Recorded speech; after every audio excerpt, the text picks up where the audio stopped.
नमस्कार मित्रांनो. मी आता आमच्या शेजारच्या एका इथं प्लॉटमध्ये उभा आहे. हा 2 एकरचा प्लॉट आहे ह्यो. आणि तुम्ही बघता ही ऊसाची कंडिशन काय आहे ही. ते ऊस बघा तुम्ही. ही लागण आहे मित्रांनो. ह्या लागणीमध्ये जर तुम्ही ह्या ऊसाची कंडिशन जर बघितला तर ह्या एका एकरामध्ये 3-4 टन सुद्धा ऊस पिकणं इथं मुश्किल आहे मित्रांनो. 4 टन तर सोडून द्या, 2-2.5 टन 3 टन ऊस पिकलं इथं आता इथं. 2 एकरात मिळून मला वाटतं 5 ते 6 टन ऊस पिकल अशी कंडिशन आहे इथं. आणि ही खास करून म्हणजे ही लागण आहे.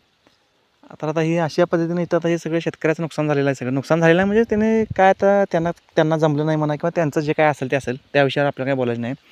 तर आता विषय असा आहे की आता हे क्षेत्र आता ही लागण आहे. ही लागण आता ह्या आठवड्यामध्ये तुटून गेल्यावर मला आता आता हे आता मग शेतकरी आता हे लागला आहे की आता हे मला आता फायानं करतोस काय बघ म्हणून लागला आहे मला. मग आता मी आता हा ऊस आता हा जो 2 एकरचा प्लॉट आहे तो मी मी आता फायानं करण्यासाठी मग आता मी घेणार आहे. तर आता कंडिशन इथं अशी आहे की आता ह्यो ऊस गेल्यावर ही लागण तुटल्यावर आता मला ही खोडवं ठेवायचं का पुन्हा लागण करायची हा माझ्यापुढं जरासा प्रश्न आहे. कारण की आता लागण करायची म्हटली तर आता परत त्याला आता मला एकरी 20,000 रुपये देण्याचं ठरलेलं आहे आमचं आता. मग 2 एकरात 40,000 रुपये त्यांना द्यायला पाहिजे. ते सोडून आता नांगर, आता रोटर, पलटी, परत सऱ्या सोडणं ह्यो खर्च माझा 2 एकराचा जवळजवळ 20-25,000 रुपये खर्च येणार आहे. परत लावण करायची म्हटली तर आता रोपं लावायला पाहिजे 40,000 रुपये खर्च येईल त्याला. म्हणजे जवळजवळ सगळं गणित माझं 1.25 लाखाच्या 1.5 लाखाच्या आसपास जातं हे सगळे गणित. लागवडीचा खर्च आला, बाकी सगळा खर्च आला. मग हे सगळं मी असा निर्णय घेतला की हा ऊस बघायचं जिथं आता हे असं जिथं खोडवत चांगलं फुटून येईल तिथं हे करायचं आणि जिथं असं तूट आहे तिथं तेवढे रोपं लावायची असा निर्णय घेतला आहे मी. तर आता खोडवं कसं फुटून येईल हे पण जरा मला शंकाच आहे. तर आता मला सगळेजण सांगाल की इव्हन माझ्या घरातला पण विरोध आहे या गोष्टीला की कशाला विनाकारण बघा लोकांचे काय हे करत बसायचं, शेत चांगलं पिकत नाही. शेजारी पण मला सांगायला शेत पिकत नाही काय नाही, 2 नंबर शेत आहे, कशाला करायला आहेस, तोट्यात येशील. तर कसं आहे मित्रांनो, मला जरा शेतीचा जास्त आवड आहे. मला शेतीचाच छंद आहे. शेती सोडून मला दुसरं काही आवडत नाही. मी नुसतं उठसूट सगळं नुसतं माझं जे काय आयुष्य असेल ते मी सगळं शेतीलाच अर्पण केलं आहे. तर मी बघूया एक रिस्क घेऊया म्हणून मी आता ह्यात थोडंसं मी आता क्षेत्र करण्याचा निर्णय घेतला आहे. ह्या आठवड्यामध्ये हा ऊस गेल्यावर आता मी लगेच आता माझं पुढचं काम चालू करणार आहे. आठवड्याभरात ऊस जाईल. काय जास्त काय ऊस होणार नाही, 5 ते 6 टन ऊस जास्तीत होईल. ऊस घालवणं पण म्हणजे शेतकऱ्याला अवघड आहे. कमीत कमी त्यांचा जवळजवळ 70-80 हजार रुपये खर्च झाला त्यांचा, जास्तच खर्च झाला असेल. पण त्यांनी काय आता काय असतं शेत असं पिकलं आहे आणि अजून सुद्धा जर बघितलं तर इकडं आता तण बघितलं तर अजून डोसक्याडं उंचीनं तण दिसतं इकडं. हे तण बघा इकडं सगळं पडलेलं आहे. असो त्यांचा प्रश्न आहे तो. तर आता माझ्याकडे आता शेत आल्यावर आता मी पिकवायचं ठरलं आहे. फक्त विश्वास या काळ्या आईवरती आहे. मला एक जमिनीवरती खूप प्रेम आहे माझं. मला शेती करण्याची खूप आवड आहे. मी पिकवणारच आहे. फक्त आता मला प्रॉब्लेम असा आहे की मला या ऊसावरती डिपेंड राहून चालणार नाही. कारण की ऊस कसा आहे खोडवा पीक आहे आणि लागण अशा म्हटलं खोडवं पण काय चांगलं फुटणार नाही आहे.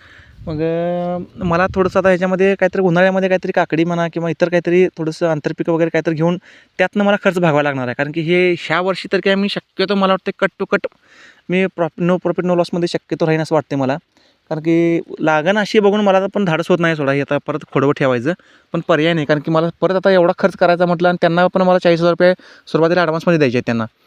आणि त्यानंतर परत पाण्याचा खर्च आहे, सगळं हे ते मला बाकीचा सगळा खर्च आहे. त्यामुळं मी काय शक्यतो मी खोडवं काढणार नाही. हे खोडवं आहे असं ठेवणार आहे आणि जिथं तूट पडल्या तिथंच तेवढी मी रोपं लावून घेणार आहे.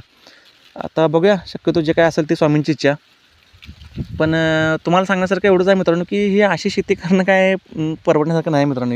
हे जर करायची असेल तर शेती जराशी व्यवस्थितपणे पहिल्यापासून प्रामाणिकपणे जर केली तर शेती होते. नाहीतर हे असा सगळं हे असं ऊस पिकवून काय हे सगळं खऱ्याचं नाही आहे मित्रांनो.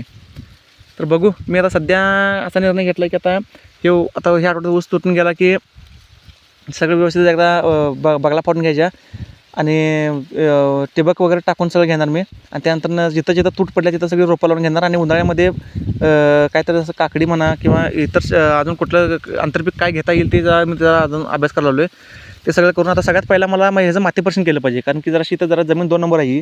थोडंसं जमिनीचा pH जास्त आहे. त्यामुळे मला पहिला माती परीक्षण करून त्यानंतर जरासं योग्य जराशी जरा अनुभवी व्यक्तींचा वगैरे सल्ला वगैरे घेऊन काय सगळं त्यांचं खतांचं नियोजन वगैरे कसं करायचं व्यवस्थित करून माझं शक्यतो जरासं सेंद्रियवरती जास्त भर असतो आहे. तर सेंद्रिय खतं वगैरे म्हणजे सेंद्रिय खतं म्हणजे फक्त मी आपलं जीवामृत जास्त सोडत असतो आहे. तर हे सगळं बघूया आता कसं नियोजन होतं मी अपडेट देत राहीन. तर मित्रांनो जरासं चॅनलला सबस्क्राईब करून घ्या. काय वाढलं चॅनलचं म्हणजे सबस्क्रायबर काय वाढलेलेच नाही आहेत. मी चॅनल नवीन काढले आणि शक्यतो मला जास्त काय असं म्हणजे चॅनलला एडिट वगैरे करणं किंवा ते आवाज एडिट वगैरे करणं ते मला काय शक्यतो मी अजून काय तेवढं काही जास्त त्याच्यामध्ये डीपमध्ये गेलेलो नाही आहे. तर जसं चॅनल सबस्क्राईब करून घ्या. माझं कसं जे काय असतील ते मी अपडेट तुम्हाला देत राहीन. चॅनलला जसं सबस्क्राईब करून घ्या.